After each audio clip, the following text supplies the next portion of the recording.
Welcome back, everybody. We're going to talk about the 3rd gen Magna today because I have both of them here back to back. These are the two that are running and riding, and I figured you want to hear the exhaust differences.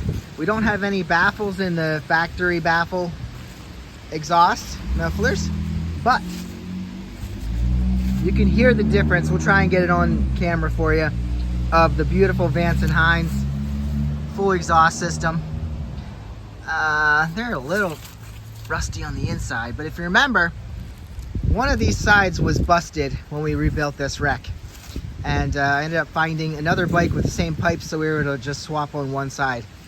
I think these are the old ones, and I believe these were the new ones. They match up pretty good. Anyway, as we're going to talk about these bikes, I'm just going to go around them. This one does have aftermarket risers, aftermarket handlebars, sorry. The risers are factory, but it's a little bit higher reach, not a big deal. This one, I think this was a factory option. The little 6-pack rack, I guess you would call it. It's about that size. Does have the backrest. This used to have a backrest on it, but a buddy of mine wanted to buy it, so we took it off and gave it to him. Still has the metal frame, so that'll keep your passenger happy, keep your passenger in. Otherwise, this has factory everything except for the rhino lined paint, but I've seen, see, there's some decals on there. I think it was yellow, or that's just the sticker. I don't know. I think I've seen around here, there's little chips here. That was yellow. So the whole thing's rhino lined, all the fenders and everything. It looks good. So this is a 94 and shines up pretty good. We have 26,000 almost on it. It does have aftermarket rear front brakes, front master cylinder. This one, I think I have factory parts on here, but it could have been changed before I got it. Obviously, still memories of the wreck, but we replaced a lot of stuff on it because it needed it. I did put factory handlebars back on it because they were tweaked and they were wrong, but we have gone through both bikes. Both of them are pretty solid and fun to ride. This one does have a new chain on it. You will notice some years, like the deluxe model has a fairing, like a bikini fairing around the headlight. Otherwise, from 1994 through 2003, they're pretty much the same. This one has progressive shocks on it.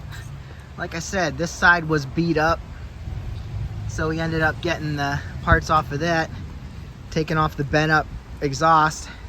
See, she took a hit, but I don't know what's going on here. It's starting to look a little worse.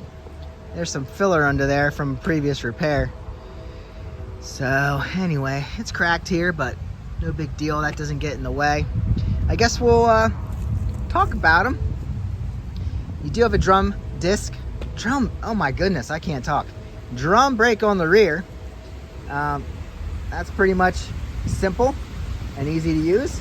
On the front, there's a single side disc, 2-piston caliper. Over here, see that caliper there, only one side. That's how Honda did it. They were cutting costs. You remember the older ones, the older Magnas had dual, and then if you go on the V65 side, they had disc in the rear on the one side. Also, let's talk about the engine. Like I said, 3rd gen 94 to 2003 Honda Magna 750, VF750C, 748cc liquid cooled V4. We're gonna go with 87 horsepower, 51.3 foot-pounds of torque. That is exactly what the internet says. Liquid cooled, I already said that. There's our radiator up front, pretty big, and does the job right. It's only a 5-speed transmission, but what are you gonna do? It's only 5-speed, I'm always looking for the 6. Chain drive, and the weight on these is 505 pounds dry, so you're probably looking about 550 wet. You have a 3.4 or a 3.3, I'm not sure. Gas tank, no reserve, so that gas flows right down through the petcock into your carburetors. Well, it goes through another vacuum operated petcock, then into your carburetors. 4 valves per cylinder, 4 carbs, 34 millimeter CV constant velocity carburetors. Seat height's 28. It's a little bit wider than some of your Shadows, but the seat height is relatively easy for anyone. And front tire, 120 by 80 by 17 rim. So it's not the same as all your cruisers, but the rear tire is 150, 80, 15. So the 15 is a lot, 2 inches smaller than the 17 front. So yeah, pretty simple bike, easy to work on. I've torn them down, and they're just great bikes. They're reliable. So let's get you some sound here. I'm gonna jump out here and get these started. Probably don't want to watch me start them. They should start right up. See, these are usually chrome. Those side covers there. Let's see what we got. This one's a little sticky sometimes. It jumps in eventually. I should have started the other one first so you could hear the factory exhaust with no baffles. And then the hot Vance Hines. But you hear that now? Let's get them both started up.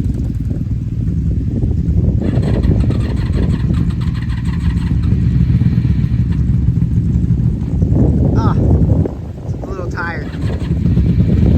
There we go. I don't know how you can compare the two.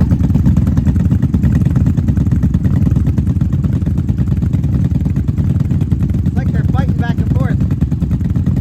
Some of these parts are shared with Shadow, but the Magna is pretty much its own bike.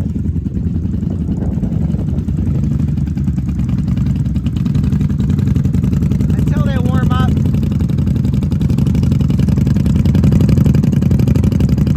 This one's a little louder. This one's got a better rumble. I'm sure you can't tell the difference. This one's quite loud, actually. There's little imperfections here and there. But the engines are both super quiet.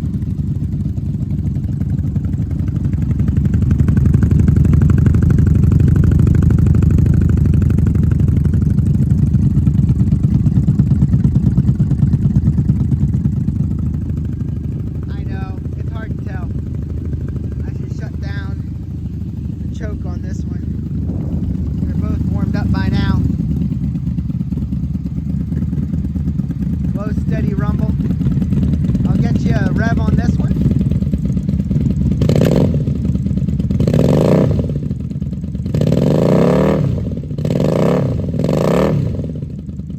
Now let's go around, get a rev on the Vance Hines.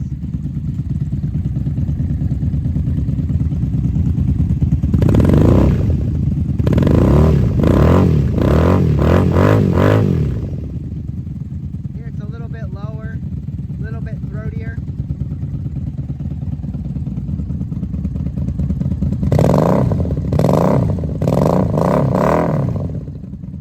I don't know. If you can tell, let me know. See which one you like better. Go back with the Vance Hines quick.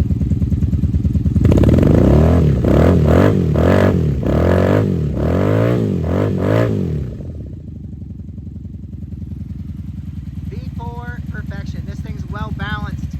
Never seems out of place, never seems out of touch. You need your little rack there. I don't often travel with stuff, but if I would, there we go. Guys, that's about it on this windy day. I'll see you on the next one. Get out and ride your Magna. Later.